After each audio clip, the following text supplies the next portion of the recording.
Samantala sa pagpapatuloy pa rin ng palatuntunang CMN Pilipinas, pakinggan naman natin ang pag-uulat mula sa impila ng DWJO ang Spirit FM CMN Infanta Quezon. CMN Live Nationwide. Aris Mendoza, magandang araw sa iyo. Magandang araw, Ariel. Magandang araw, Pilipinas.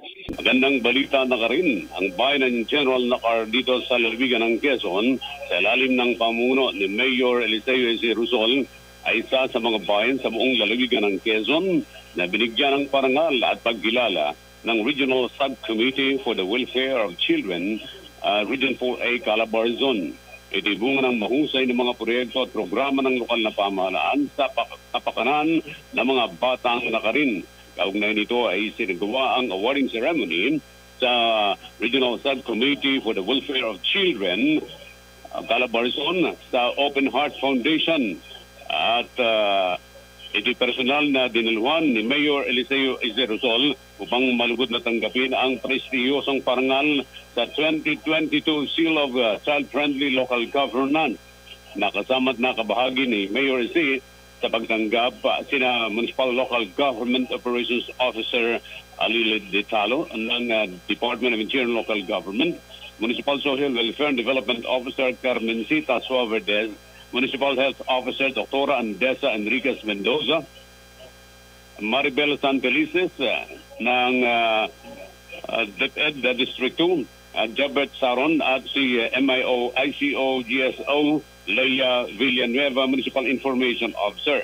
Simula nang maupo si Mayor C, ang parangal na ito'y taon-taon nang natatanggap ng naturang munisipalidad. Tanda na mataas na pagpapalaga sa kinabukasan ng mga bata sa naturang munisipalidad.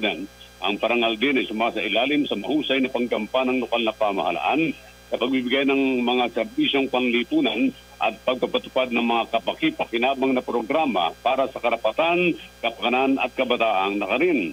Samantala, bukod sa pagtanggap ng prestiyosong parangal, itinampok din ang aktibidad sa pagbibigay ng pagpapahayag ng makabuluhang mensahe ni na Department General Local Government Region 4A Regional Director Ariel Iglesia, DepEd Region 4A Regional Director Alberto Escobarte, Department of Health Region 4A Regional Director Ariel Valencia, Open Heart Foundation Executive Director Salina Perez, at ICRPNC Lourdes Orongan, CWC Executive Director Undersecretary Angelo Tapales, at ang Regional Child Fund Regional Child Welfare Chairperson, DSWD Secretary Director Barry Chua.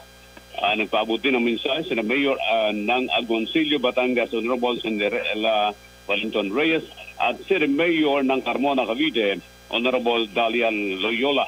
Muli ay pinabati ng lokal na pamahalaan ang mga opisyales at mga tauhan nito para sa pakikisa para matanggap at manatiling child-friendly ang bayan ng General Nakar.